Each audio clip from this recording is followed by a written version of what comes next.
47% of people said in a recent poll that they're fearful of civil war in this country. Do you feel like we're close to that? I mean, yes. Yeah.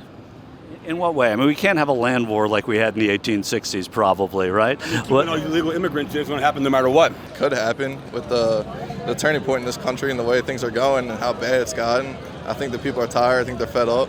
And with what specifically? I want to ask this question because if you look at the numbers, we have historically low unemployment. Inflation is coming down. The Fed is going to most likely be lowering interest rates. People are getting back to work and cities are opening up again. In general, I just want to know what the doom stuff is. Like what is the bad stuff? I don't think that's true at all. I'm not inventing that. I'm just going off the numbers we always go off of historically. What's up, everybody? Major Retired Richard Ojeda here, and look at these MAGA patriots in this TYT compilation, dressed up in Trump gear like they're heading into battle, talking about a civil war. And I have to ask, a civil war about what exactly? Their slow Wi-Fi? The guy at Starbucks who ran out of pumpkin spice? These folks have no clue what they're even fighting for. Is that Trump you have shaved into your head there? You must really love the guy then, huh? I care about him because he loves America and he's different. He's not the regular politician guy, and that's why it made me vote for my first time in my life in 2016. You say he loves America, but he broke American law. Does that give you any pause about supporting a felon for president? No, because it's all a scam with them about the courts. Does that give you pause at all, voting for someone who was convicted of a felony? Absolutely not. That was a sham trial, and Joe Biden showers with his daughter, so I'd much rather have somebody who has 34 false counts of felony against him than someone who showers with his preceding daughter. Yeah, well, I don't know that part's true. They genuinely believe that they're going to own the libs by storming the Capitol or prepping for some showdown with, I don't know, reality? Let's be honest. These are the same people who couldn't find their way around the Capitol on January the 6th. How ready are they for a real civil war when they can't even agree on whether Trump is still president? I mean, take a closer look at this. Why is there pride in a felon president?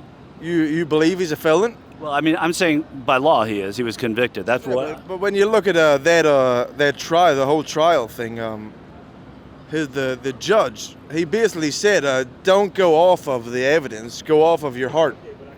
Which is basically saying, like, if you don't like this guy, vote him as guilty. And the judge's daughter is literally selling Joe Biden merch at the same time as this trial is going on. If that doesn't sound rigged to you, like the election was in 2020. You think the election was rigged? Oh, 100%. What makes you say that? What makes me say that? Maybe the fact that whenever Trump was like all these thousands of votes up, they said, we're having problems currently. Let's pause this. Right, but that's because there were so many mail-in ballots because of the pandemic. Why was there so many mail-in The pandemic, because people didn't want to vote in person. I mean, where do they even come up with this stuff? Do they just sit around making up the most insane things they can think of and decide, yep, that sounds good enough to believe? And it's not just one of them. The rest of them are out here spreading the same kind of garbage. This whole bunch, they are the perfect example of why Trump loves the undereducated. He knows they'll believe anything. It's like asking a bunch of toddlers how they'd fix the economy, and they start talking about cookies and nap time.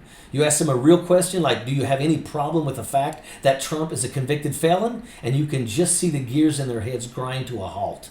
They don't know how to process it. They can't even give you a straight answer because they don't follow politics enough to have a clue. But man, do they follow Trump blindly. And Trump, he's perfect with that. He thrives on it. That's why he and his cronies in Project 2025 want to dismantle the Department of Education.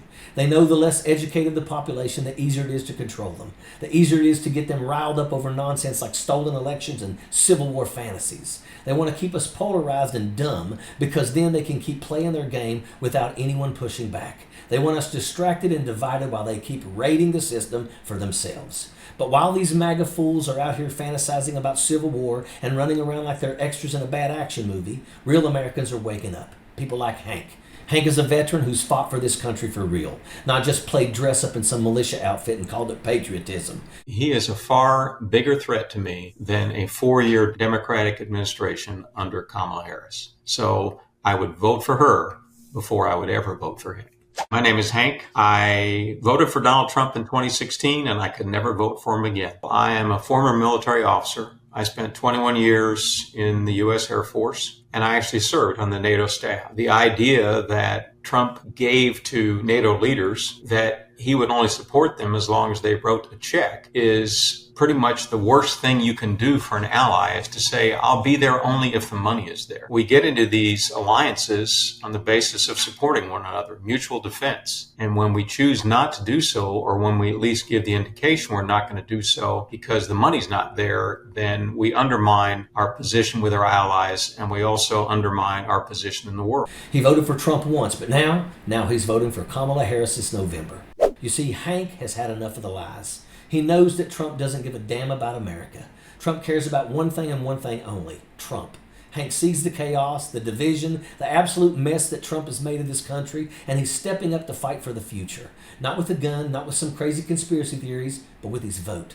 Because that's where the real power is. That's how you fight for democracy. While these MAGA morons are out there dreaming of overthrowing the government, Hank's doing the real work. He's casting his vote for a leader who actually wants to serve the country, not destroy it from the inside out. That's what real patriotism looked like. Not pretending to be a soldier in some imaginary war, but actually standing up for democracy in a way that matters, with your vote. And Hank's not the only one. There are people all across the country waking up. To all my Republican friends out there, please listen up. And I'm not talking about MAGA, because there is a major difference between MAGA and being a Republican.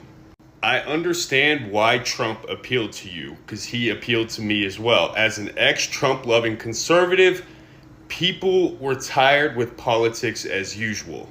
But Trump is not the solution. What I tell people all the time is that Trump did not make me racist. He did not make me xenophobic. He did not make me homophobic, transphobic, any of the phobias or isms. He just emboldened me to be the person I already was. So in some weird kind of crazy way, Trump was a good thing in my life, because he brought to the very forefront everything I hated about myself. Time to stop falling for the lies. He's had enough. He's tired of the chaos, the constant barrage of nonsense, the conspiracy theories that have led to nothing but division. He's voting for real leadership, not for a guy who spends half the time throwing tantrums about crowd sizes and fast food orders. These are the people who've had enough. They're the true conservatives, the real patriots who are taking a stand.